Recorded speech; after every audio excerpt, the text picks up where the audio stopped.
Nous connaissons le CRASC pour le sérieux de son travail, et c'est un des rares instituts sur le plan national à produire une documentation régulière et sérieuse sur les problématiques de l'homme algérien, de l'homo-algérianisme, et il n'y a pas de politique publique dans tous les domaines sans connaissance de l'homme. Si nous n'avons pas une bonne connaissance de l'homme, il est impossible de faire une politique de santé, une politique de travaux publics, une politique étrangère, si on ne connaît pas l'homme algérien. Donc là, je suis particulièrement sensible à cette invitation. À vrai dire, je ne suis pas très illégitime dans cet endroit, dans ce lieu, puisque j'ai écrit il y a 2 ans un ouvrage sur un poète qui mérite que l'on s'y intéresse, qui s'appelle Ethman Gillet, qui est un chanteur, et qui a produit des poèmes de grande facture et une réflexion très, très intéressante sur ce qu'il a fait, non seulement sur les thèmes habituels de nos chanteurs, comme l'amour, l'exil, etc., mais également des interrogations sur l'histoire, la culture, l'identité et même la condition humaine. Donc je me suis dit que je n'étais pas tout à fait légitime au CRASC en venant. Mais ce dont je vous parlais aujourd'hui, c'est la politique étrangère. Mes collègues ont été étonnés quand j'ai publié ce premier livre il y a quelque temps. Ils m'ont dit, il faut que tu produises quelque chose sur la politique étrangère.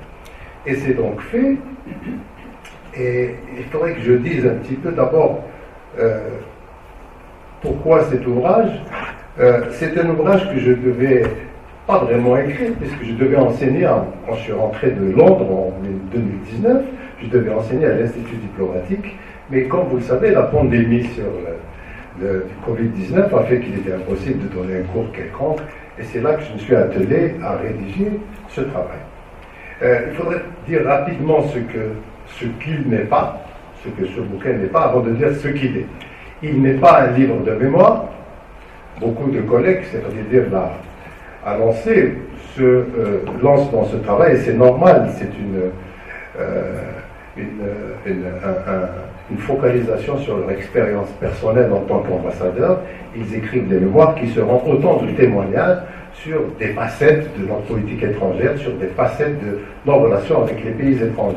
Donc ce n'est pas un livre de mémoire, ce n'est pas une chronologie non plus, et ce n'est pas un livre pour commémorer, parce que c'est vrai que ça tombe avec le 60e anniversaire de l'indépendance, mais c'est un livre de présentation de la politique étrangère, essayer de focaliser l'attention sur cette politique, sur ses aspects les plus importants, et pour essayer de mettre en perspective les événements de politique étrangère auxquels nous avons dû assister depuis l'indépendance jusqu'à maintenant.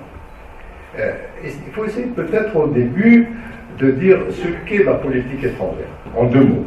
La politique étrangère, c'est l'ensemble des idées et des actions mises en œuvre par un pays pour défendre ses intérêts. L'ensemble des idées et des actions mises en œuvre par un pays pour défendre ses intérêts. Et la diplomatie, c'est l'instrument principal de cette politique étrangère. Il y a d'autres instruments pour la politique étrangère. Il y a notamment les capacités militaires, qui sont un instrument de politique étrangère. Il y a l'aide publique, c'est aussi un élément, un instrument de politique étrangère. Et il y a le soft power, tout ce qui a trait à l'attraction, la séduction d'un pays qui n'oblige pas, mais qui amène les partenaires à se comporter d'une certaine manière sans qu'on les contraigne. C'est ça le soft power. Le soft power américain est connu, le soft power britannique est connu. C'est leur langue, c'est leurs universités, etc. Quelques idées simples sur la politique étrangère, en général. Pas seulement la nôtre, mais la politique étrangère. La politique étrangère est d'abord le produit de la géographie. Et un peu de l'histoire, mais de la géographie. On ne change pas sa politique étrangère quand on veut, comme on veut.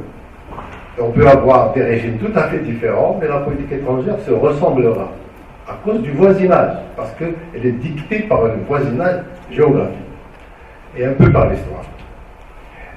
Dans la politique étrangère, les intérêts passent avant les principes. Il faut peut-être qu'on le dise, qu'on le redise, les intérêts passent avant les principes. Les principes, c'est bien pour habiller des intérêts, pour les rendre plus acceptables. Mais c'est d'abord les intérêts. Il y a un Premier ministre britannique au XIXe siècle, Lord Palmerston, a dit l'Angleterre n'a pas d'ennemis permanents, n'a pas d'amis permanents, elle a des intérêts permanents. Et c'est comme ça. Ça, on devrait peut-être en tenir plus compte dans notre politique.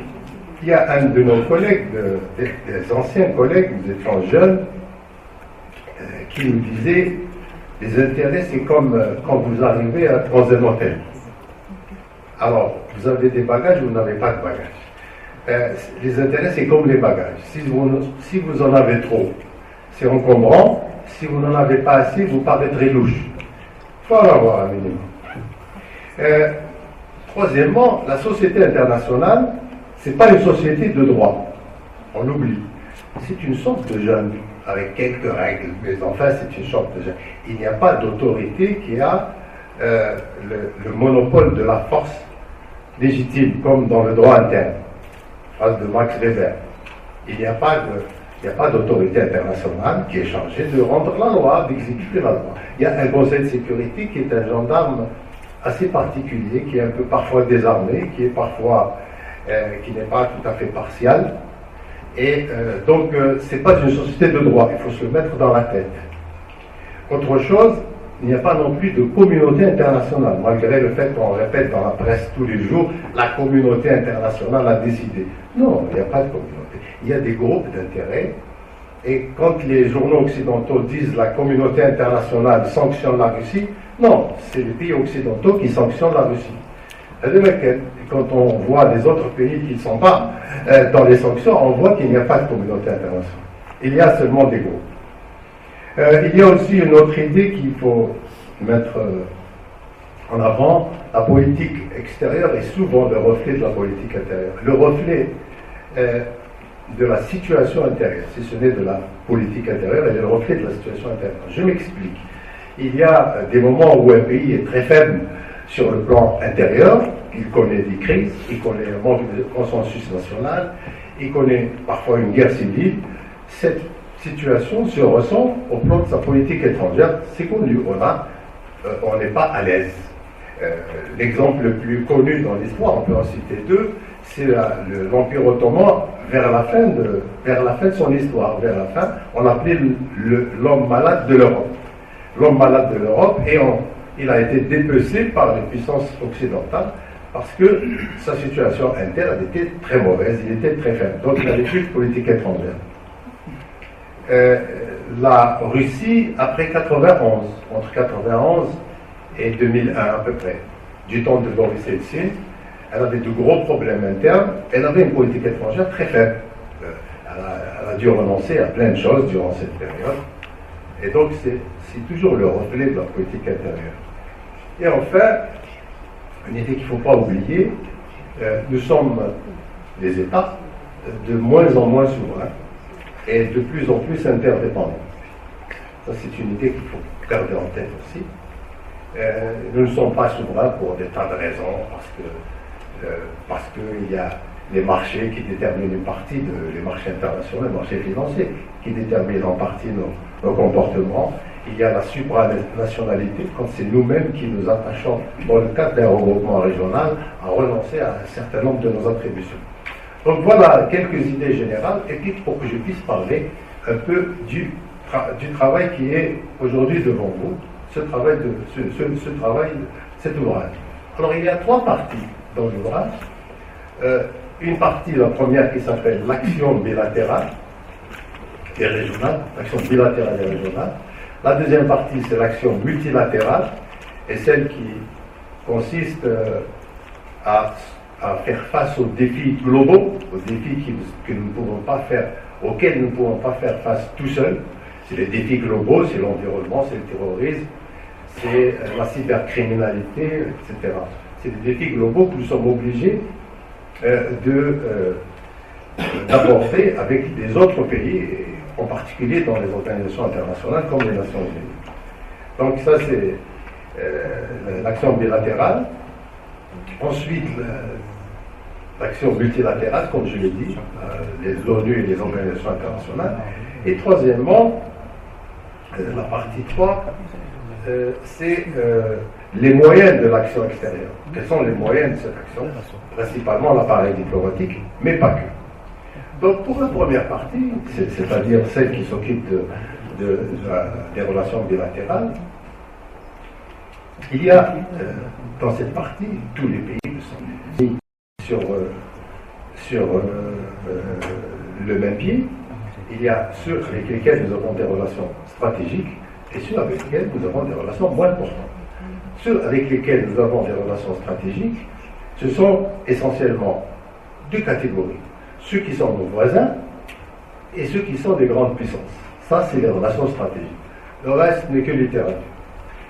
Ceux qui sont nos voisins, c'est d'abord le Maghreb, c'est le Sahel, derrière, et les pays du bassin occidental de la Méditerranée, essentiellement Espagne, France, Italie. Et donc les relations stratégiques sur le plan du voisinage.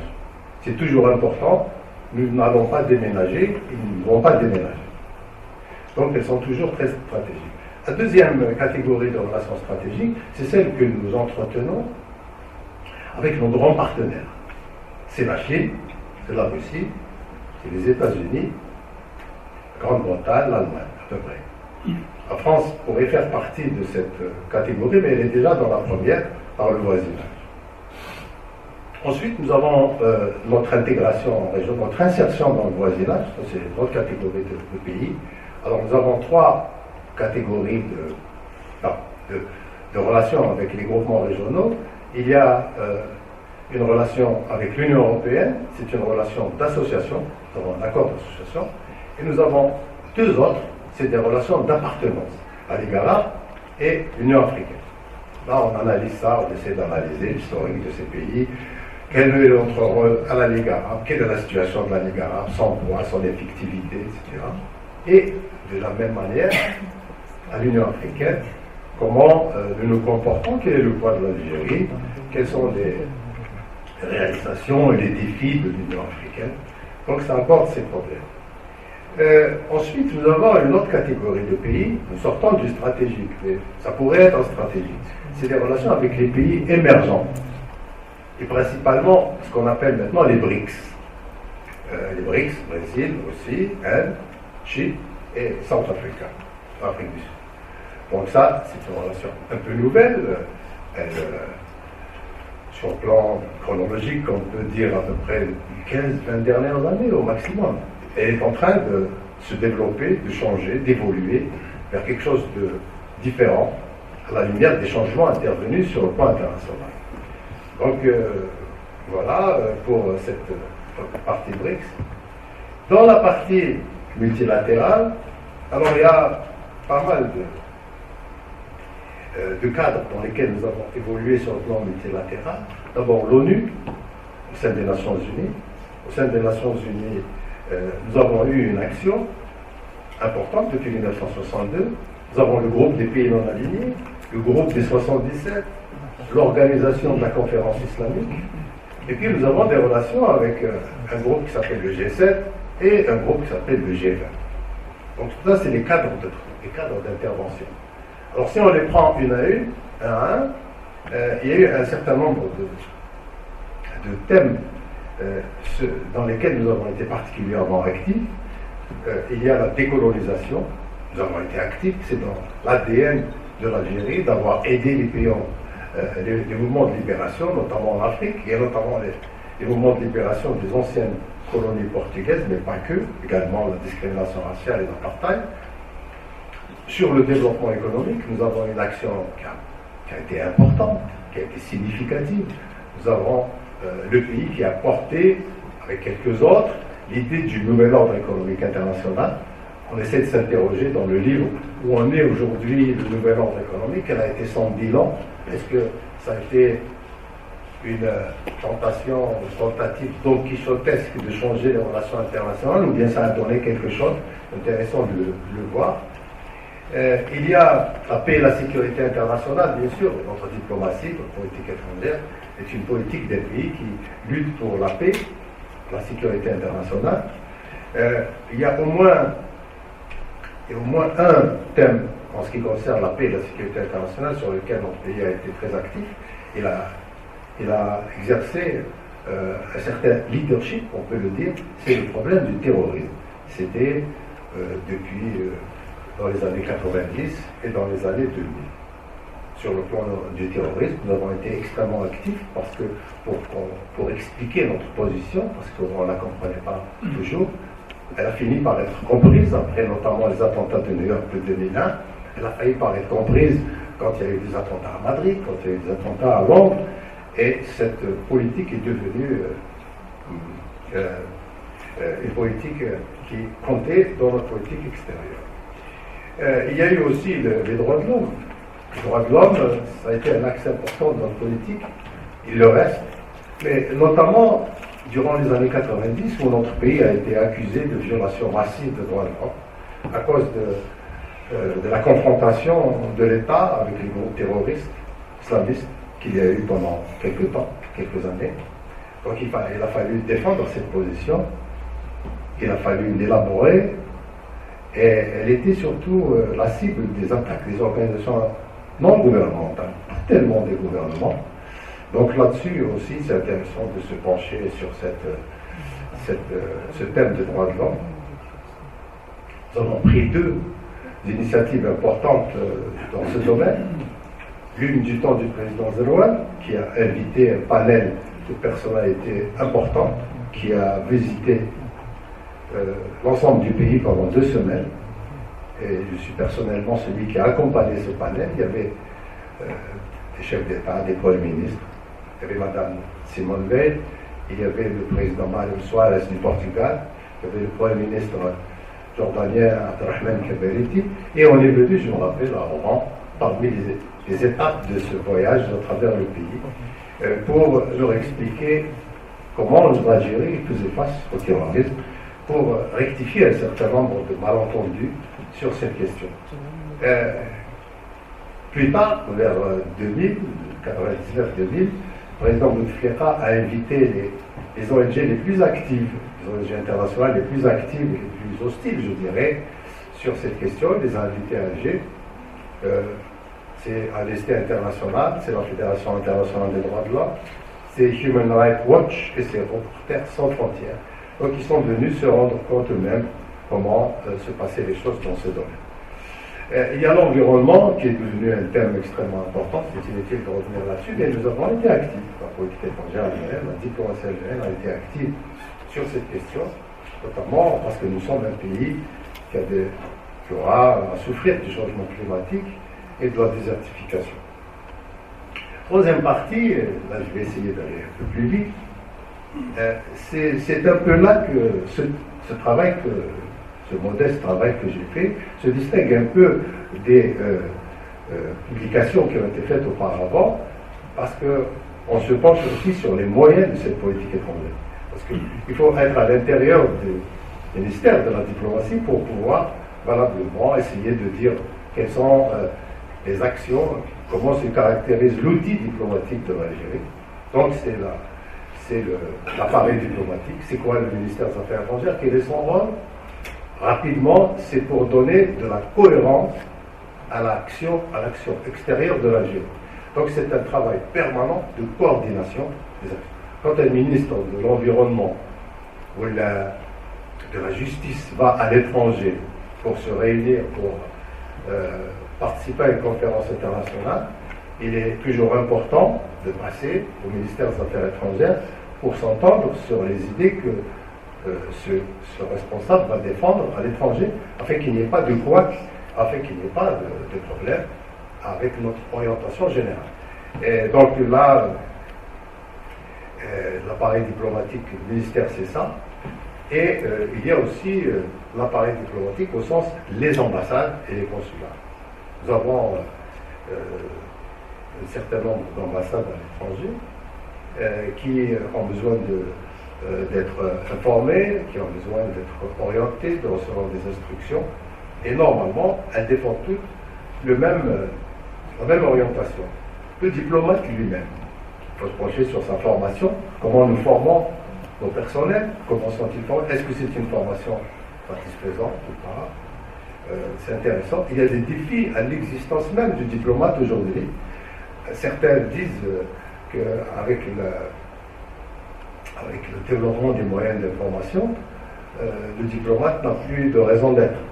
On l'a dit plusieurs fois. On l'a dit quand on a inventé le télégraphe, quand on a inventé le téléphone, quand on a inventé le fax, et maintenant avec le mail, etc.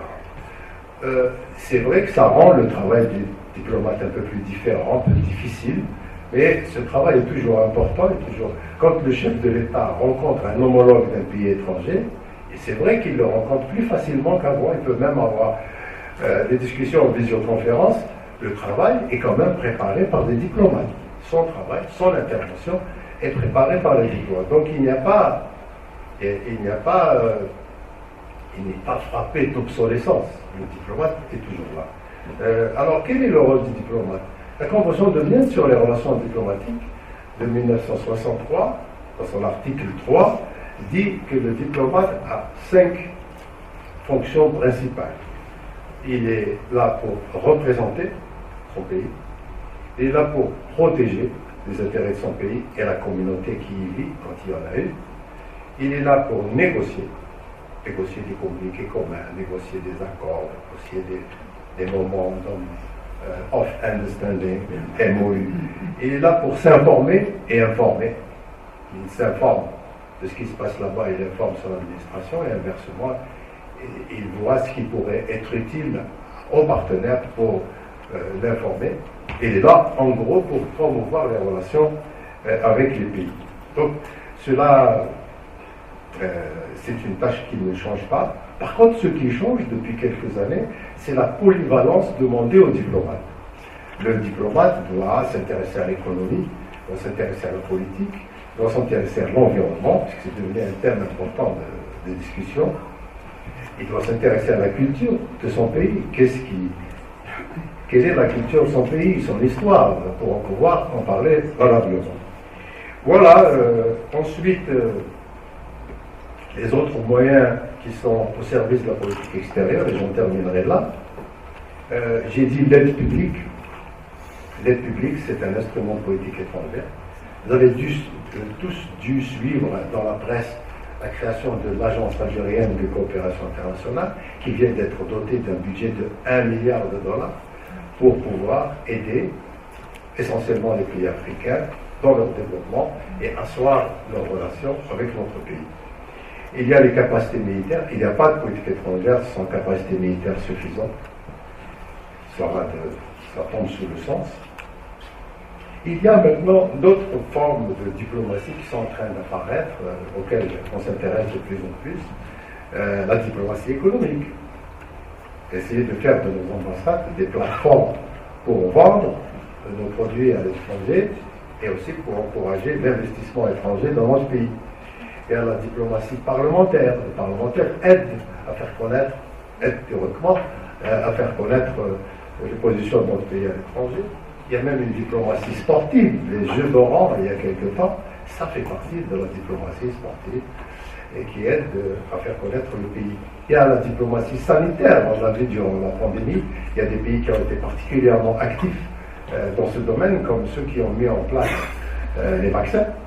Vous savez que presque tous les grands pays ont mis en place des vaccins, ça a été une compétition pour l'image de leur pays, et vous savez que les Russes ont été les premiers à mettre en place le Sputnik. Ensuite, les Chinois ont mis en place deux vaccins. Cuba, petit pays, a mis en place, ça a beaucoup servi à son image, deux vaccins. La France, membre du Conseil de sécurité, n'a pas pu mettre en place un vaccin, ils n'ont pas pu le faire. Ça, il y a des think tanks aussi dans l'action extérieure d'un pays. Les think tanks aident, bien sûr, sur le plan interne à la décision, en éclairant les décideurs sur un certain nombre de questions, le CRASC sur les questions de l'homo-algérianisme, et les autres sur les questions de politique étrangère. Malheureusement, nous n'avons pas beaucoup de think tanks en matière de politique étrangère, je le déplorer, et ce serait bien qu'il y en ait, parce que c'est extrêmement utile. Il y a la diaspora, ou la communauté à l'étranger, qui peut aider à construire des ponts entre les pays où ils vivent et l'Algérie, et à identifier des opportunités d'investissement dans les pays où ils vivent. ça peut servir aussi. Il y a les ONG. Les ONG, elles ont leur rôle. Nous n'avons pas suffisamment forte et suffisamment autonome pour pouvoir faire leur travail de manière libre. Et ça, c'est dommage. Et là, l'avenir nous obligera à mettre en place des ONG crédibles qui puissent relayer sur l'essentiel, hein, pas sur les détails, sur l'essentiel. Il y a des lignes rouges à ne pas dépasser. Sur l'essentiel, défendre les positions du pays. Et puis on a le soft power, dont j'ai parlé tout à l'heure, et j'en terminerai par ça.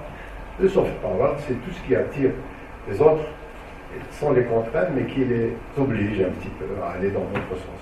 Les Américains ont leurs universités, leur cinéma, leurs produits de consommation, le Coca-Cola, le hamburger, etc.